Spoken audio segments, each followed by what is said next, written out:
Hello everyone, and welcome to another episode of Spoonful of Species, your go-to place for conservation through baking. My name is Caitlin, and this week we are going to make flooded flamingo cookies.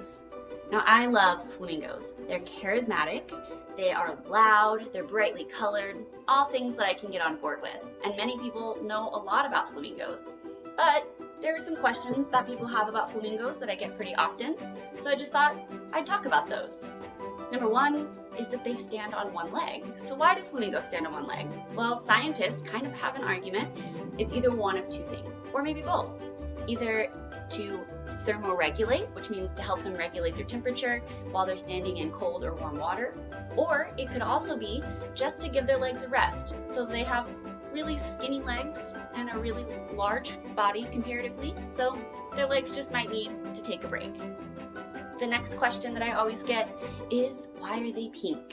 Now, many people know why they're pink, right? They're food. But what they don't know is that the food actually contains the pigments that create the pink color in the flamingos.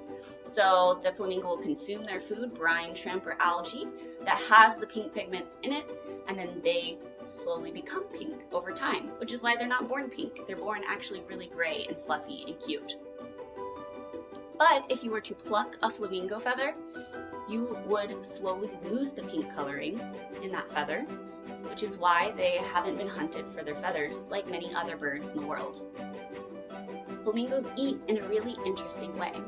Flamingos will eat their algae or their breading shrimp in the water by first using those long legs and those big feet to pat on the ground and stir up the water and the substrate underneath. In fact, a group of flamingos is often called a pat. They're also sometimes called a flamboyance, which also makes a lot of sense. Now when they pat the ground and they stir up all of that substrate, their big, long neck and that large beak is going to turn upside down. They're going to straighten out their neck, and their beak is going to go in the water upside down, where they will suck in some water. Now on the edge of a flamingo's beak is something called lamella. The lamella of a flamingo's beak acts like a comb or a Brita filter and kind of traps their food while letting the water out. They will then straighten up their heads again and eat their food, and they do this over and over again until they're nice and full. For your flooded sugar cookie, you will need 2 1/4 cup flour, 1/2 teaspoon of baking powder, 3/4 cup of butter, 3/4 cup of granulated sugar, 1 egg, 2 teaspoons of vanilla, 1/2 teaspoon of anise or other flavoring, and 1/2 teaspoon of salt. To make your sugar cookie, whisk flour, baking powder, and salt together in a bowl. In a mixer, beat butter and sugar together until creamy. Add your egg, vanilla, and flavoring and beat until combined. Add your dry ingredients to your wet ingredients slowly until soft, and then add a little bit of flour at a time until you feel it is good for rolling. Roll out your dough 1/4 inch thick, cover, and chill for 1 to 2 hours.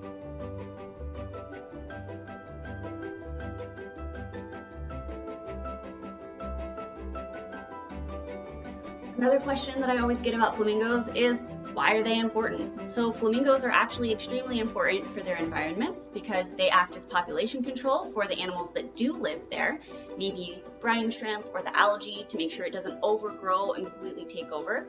And they also help oxygenate and stir up the substrate, which is like sediment mixing, which is really important for ecosystems that they live in. So they live in really extreme environments like brine flats, right, salt flats, which has very little oxygen in the water. And so for their food to continue living, they need to help mix it up. They also will live in like mangrove swamps, which are really, really important places for our ecosystems. They help take in a lot of carbon dioxide, and the flamingos help add and mix the water there in order to help their environment. So flamingos are very important.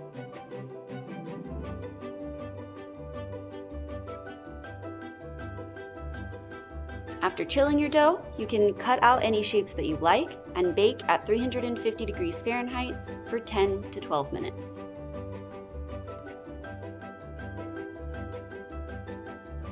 For the royal icing, you need 3 3/4 cup of powdered sugar, plus extra for thickening your icing, 3 large egg whites, 1/2 teaspoon cream of tartar, a pinch of salt, and any food coloring you would like. To make your royal icing, combine all ingredients except for the food coloring in a mixer and whisk until smooth and creamy.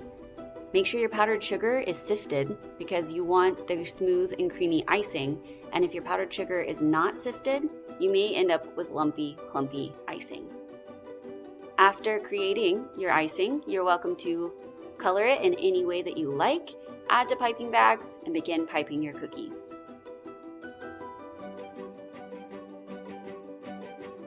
To ice your flamingo sugar cookies, you just create a flamingo and then create a border outside of the cookie so that you can fill it or flood it with the rest of the icing you've created.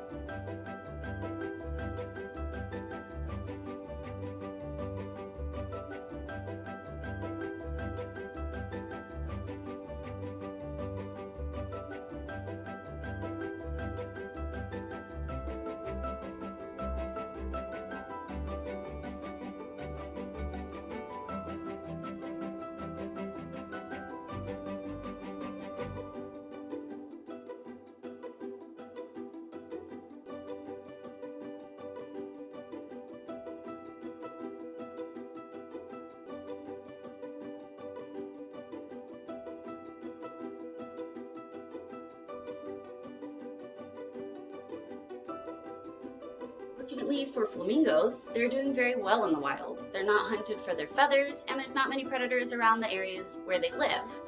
Unfortunately for flamingos, they're still being affected by global climate change and pollution. If you'd like to do more or learn more about flamingos, you can visit the World Wildlife Foundation at worldwildlife.org and reduce your carbon footprint wherever you can. Thanks for watching.